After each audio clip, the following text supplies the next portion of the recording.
나팔 신호 10장. 주님께서 모세에게 이르셨다. 너는 은나팔을 2개 만들어라. 은을 두드려서 만들어야 한다. 그래서 공동체를 불러 모으거나 진영을 출발시킬 때에 그것을 써라. 2개를 같이 불면 온 공동체가 만남의 천막어기로 너에게 모여오고, 하나만 불면 수장들 곧 이스라엘 부족의 우두머리들이 너에게 모여오게 하여라. 너희가 비상나팔을 불면 동쪽에 진을 친 진영들이 출발하고, 2번째 비상나팔을 불면 남쪽에 진을 친 진영들이 출발한다. 출발할 때마다 이렇게 비상나팔을 불게 하여라. 집회를 소집할 때에는 그냥 나팔을 불고 비상나팔을 불지 않는다. 사제들인 아론의 자손들만 나팔을 불 수 있다. 이것은 너희가 대대로 지켜야 할 영원한 규정이다. 너희 땅에서 너희에게 맞서는 적과 싸우러 나갈 때에는 비상나팔을 불어라. 그러면 주 너희 하느님이 너희를 기억하여 너희 원수들에게서 너희를 구해줄 것이다. 또 너희의 잔칫날과 축일과 매달 초하룻날에 너희는 번제물과 친교제물을 올리면서 나팔을 불어라. 그러면 너희 하느님이 너희를 기억할 것이다. 나는 주 너희 하느님이다. 시나이 광야를 떠나다. 둘째 해 둘째 달 20날에 증언판을 모신 성막에서 구름이 올라갔다. 그러자 이스라엘 자손들은 시나이 광야를 떠나 차츰차츰 자리를 옮겨갔다. 그 뒤에 구름은 파란 광야에 이르러 내려앉았다. 그들이 주님께서 모세를 통하여 내리신 분부에 따라 길을 떠난 것은 이것이 처음이다. 맨 먼저 유다 자손들의 진영이 깃발을 앞세우고 부대별로 출발하였는데, 전 부대의 책임자는 암미나답의 아들 나흐손이었다. 이사카르 자손 지파의 부대 책임자는 추아르의 아들 느타넬이었고, 저불룬 자손 지파의 부대 책임자는 헬론의 아들 엘리압이었다. 이어서 성막을 걷자 게르손의 자손들과 무라리의 자손들이 그 성막을 메고 출발하였다. 다음으로 르우벤 진영이 깃발을 앞세우고 부대별로 출발하였는데, 전 부대의 책임자는 스데우르의 아들 엘리추르였다. 시메온 자손 지파의 부대 책임자는 추리사따이의 아들 슬로미엘이었고, 가드 자손 지파의 부대 책임자는 드우엘의 아들 엘리아삽이었다. 다음으로 성소의 집기들을 나르는 크아딘들이 출발하였다. 이들이 도착하기 전에 성막은 미리 세워놓아야 했다. 다음으로 에프라임 자손들의 진영이 깃발을 앞세우고 부대별로 출발하였는데, 전 부대의 책임자는 암미훗의 아들 엘리사마였다. 므낫세 자손 지파의 부대 책임자는 푸다추르의 아들 가물리엘이었고, 베냐민 자손 지파의 부대 책임자는 기드오니의 아들 아비단이었다. 다음으로 앞에 진영들을 뒤에서 지키는 단 자손들의 진영이 깃발을 앞세우고 부대별로 출발하였는데, 전부대의 책임자는 암미사따이의 아들 아히에제르였다. 아세르 자손 지파의 부대 책임자는 오크란의 아들 파그이엘이었고, 납달리 자손 지파의 부대 책임자는 에난의 아들 아히라였다. 이것이 이스라엘 자손들의 부대별 행진 순서였다. 그들은 이렇게 길을 떠났다. 광야의 길잡이. 모세가 미디안 사람 르우의 아들 호밥에게 청하였다. 그는 모세의 장인이었다. 이제 우리는 주님께서 우리에게 주시겠다고 말씀하신 곳으로 떠납니다. 우리와 함께 가시지요. 잘 모시겠습니다. 주님께서는 이스라엘에게 좋은 것을 약속해 주셨습니다. 호밥이 그에게 말하였다. 나는 가지 않겠네. 내 고향, 내 친족들에게로 돌아가야겠네. 그러자 모세가 다시 말하였다. 우리를 버리지 마십시오.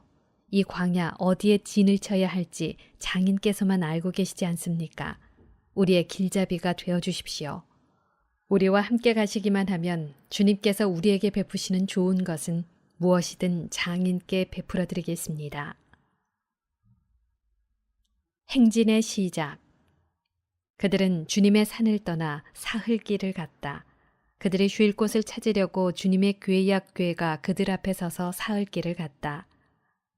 그들이 진영을 떠나면 주님의 구름이 낮 동안 그들 위를 덮어주었다. 괴가 떠날 때면 모세가 이렇게 말하였다. 주님, 일어나소서. 당신의 원수들은 흩어지고 당신을 미워하는 자들은 당신 앞에서 도망치게 하소서. 그리고 괴가 멈추어 설 때면 이렇게 말하였다. 주님, 돌아오소서. 이스라엘의 수만 군중에게로. 광야에서 백성이 불평하다. 11장. 백성이 주님의 귀에 거슬리는 불평을 하였다. 주님께서 그것을 들으시고 진노하셨다. 그러자 주님의 불이 그들을 거슬러 타올라 진영 언저리를 삼켜버렸다. 백성이 모세에게 부르짖었다. 그리하여 모세가 주님께 기도하자 불이 꺼졌다. 그래서 그곳의 이름을 타브에라라고 하였다. 주님의 불이 그들을 거슬러 타올랐기 때문이다. 그들 가운데에 섞여 있던 어중이 떠중이들이 탐욕을 부리자 이스라엘 자손들까지 또다시 울며 말하였다. 누가 우리에게 고기를 먹여줄까? 우리가 이집트 땅에서 공짜로 먹던 생선이며 오이와 수박과 부추와 파와 마늘이 생각나는구나. 이제 우리 기운은 떨어지는데 보이는 것은 이 만나뿐 아무것도 없구나. 만나는 고수 씨앗과 비슷하고 그 빛깔은 브델리움 같았다. 백성은 돌아다니며 그것을 거두어서 맷돌에 갈거나 절구에 빻아 냄비에다 구워 과자를 만들었다. 그 맛은 기름과자 맛과 같았다. 밤에 이슬이 진영 위로 내리면 만나도 함께 내리곤 하였다. 모세는 백성이 씨족끼리 저마다 제 천막 위에 앉아 우는 소리를 들었다. 주님께서 대단히 진노하셨다. 모세에게도 그것이 언짢았다. 그래서 모세가 주님께 여쭈었다. 어찌하여 당신의 이 종을 괴롭히십니까? 어찌하여 제가 당신의 눈밖에 나서 이 온 백성을 저에게 짐으로 지우십니까? 제가 이 온 백성을 백이라도 하였습니까? 제가 그들을 낳기라도 하였습니까?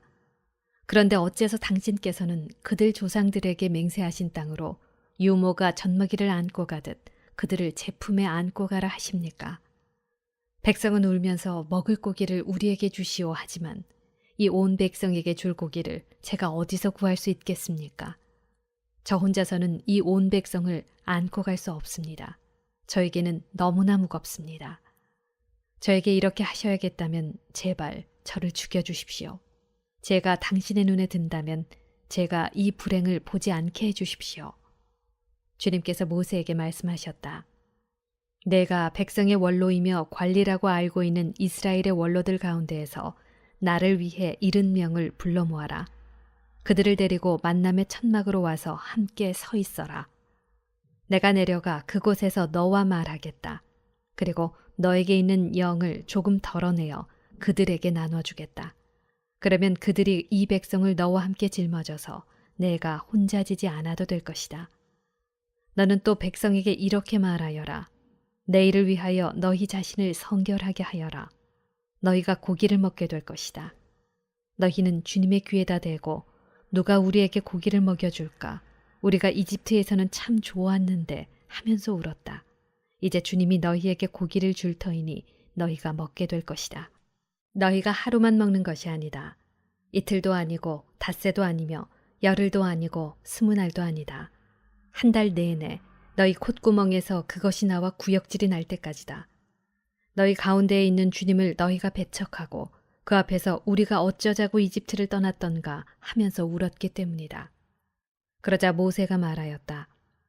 저를 둘러싼 백성은 걸어서 행진하는 사람만 60만 명입니다.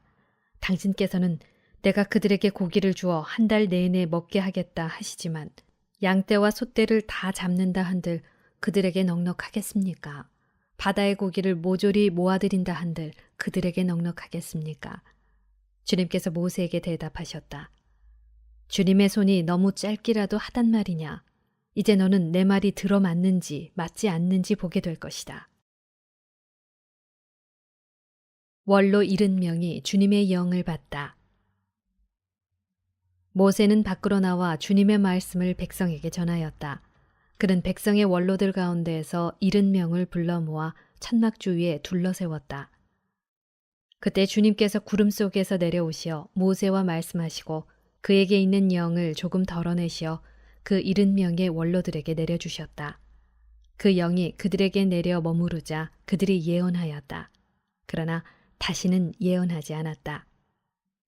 그때 두 사람이 진영에 남아 있었는데 한 사람의 이름은 엘닷이고 다른 사람의 이름은 메닷이었다.